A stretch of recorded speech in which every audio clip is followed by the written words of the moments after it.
I have been a chaplain for 31 years, and I thought I had learned how not to be surprised. The same morning taught me otherwise. Her name was Ruth Calloway. She worked the overnight shift on the fourth floor of Harmon Valley Medical Center, a regional hospital that smells of floor wax and old coffee, and the fatigue of people keeping the lights on without enough help. I had been the chaplain there for 11 years. I knew the staff the way a man knows a house he lives in. I knew Ruth Calloway the way you know a door that always sticks, reliable in its resistance. She was what the administration called a problem. Clifford Renner, the hospital administrator, called her difficult. Dr. Alan Pruitt, the chief of medicine, called her insubordinate. With the careful satisfaction of a man who had waited to use the right word, she had intervened on a crashing veteran 2 months. Prior, a man Pruitt had already triaged toward comfort care. She had disagreed with his call and acted. The patient had lived. That was not sufficient defense. The review board had been convened to determine whether her nursing license should be stripped for practicing beyond her scope. I had been asked to attend in a pastoral capacity, to be present for the staff, which I understood to mean to bear witness to an institutional correction. I am not proud of how little I questioned that. The hearing room was on the third floor, a converted conference room with institutional chairs and flat morning light that makes everything look already decided. Ruth Calloway sat at one end with a union representative who appeared deeply unhappy about his odds. I took a chair along the wall. She looked the way she always looked, composed, tidy in her scrubs, her badge straight, her hands folded on the table. 53 years old, with a stillness that either reads as calm or as someone who has seen worse than this, and filed it accordingly. I had always read it as stubbornness. That morning it read differently, though I could not yet have told you why. The board chair, Dr. Simone Ashby, had just begun the formal language of the proceeding when we heard the sound in the corridor. It was not loud, a thud, the specific sound of something heavy and human meeting a floor, and then a voice, another patient's family member, calling for help. I was already out of my chair. Ruth Calloway was already through the door.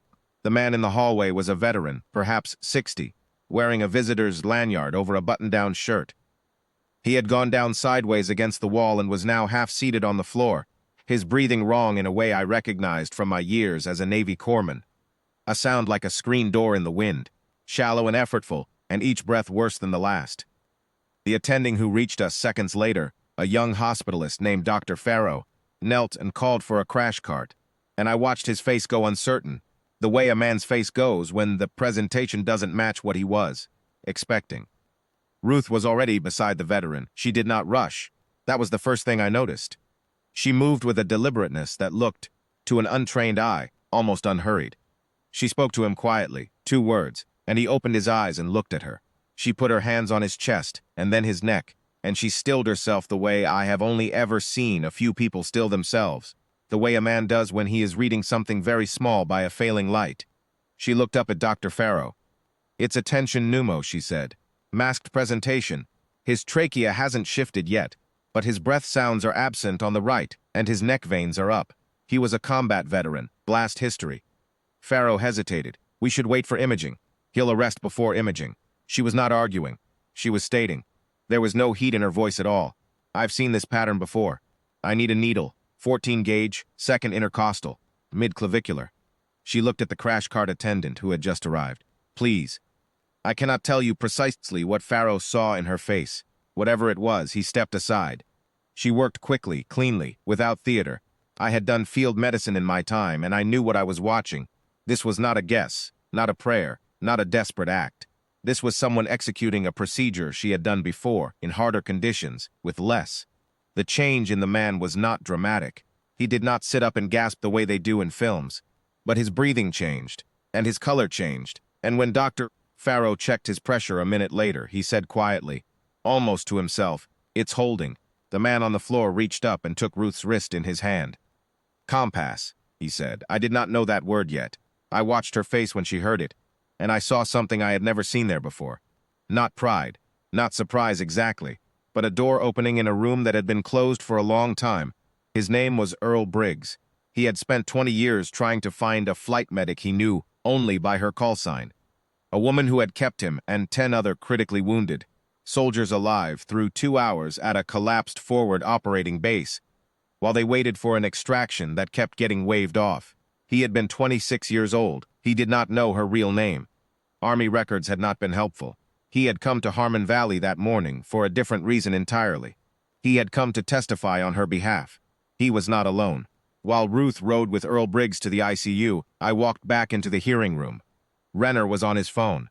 Pruitt was speaking in a low voice to the board chair. The union representative looked out the window with the expression of a man who has just watched the weather change. And then the door opened again. 3 men came in. Different ages, different builds, wearing civilian clothes.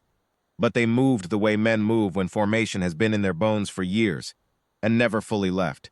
One of them walked with a prosthetic below the knee, visible above his boot. They had driven from 3 different states.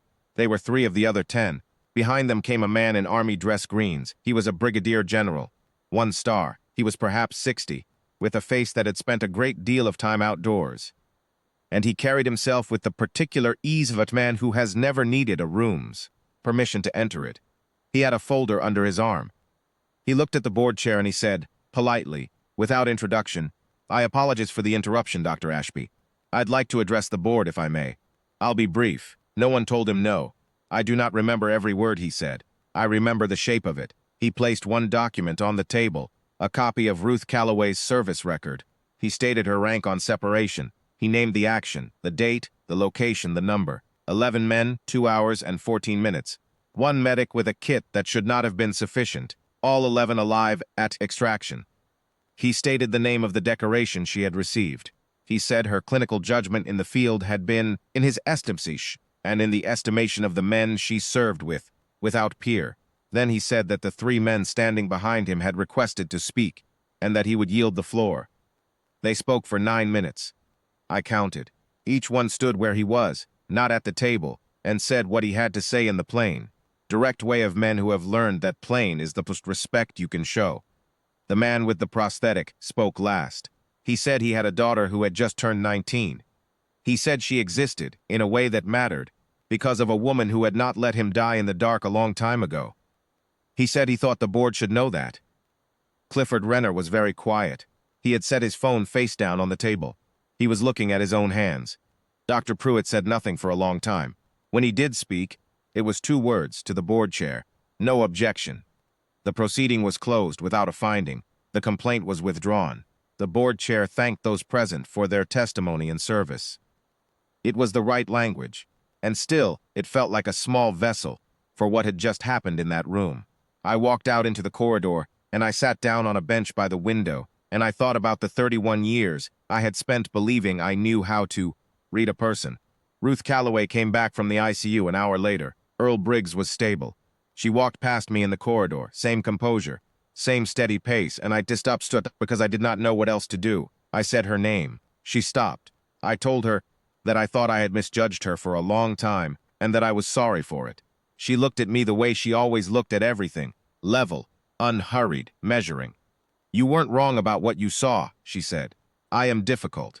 She walked on, and I stood there in the corridor of that hospital, and I thought that some debts take 20 years to come due, and that when they do, the room goes quiet, and the men who made the most noise find they have nothing left to say.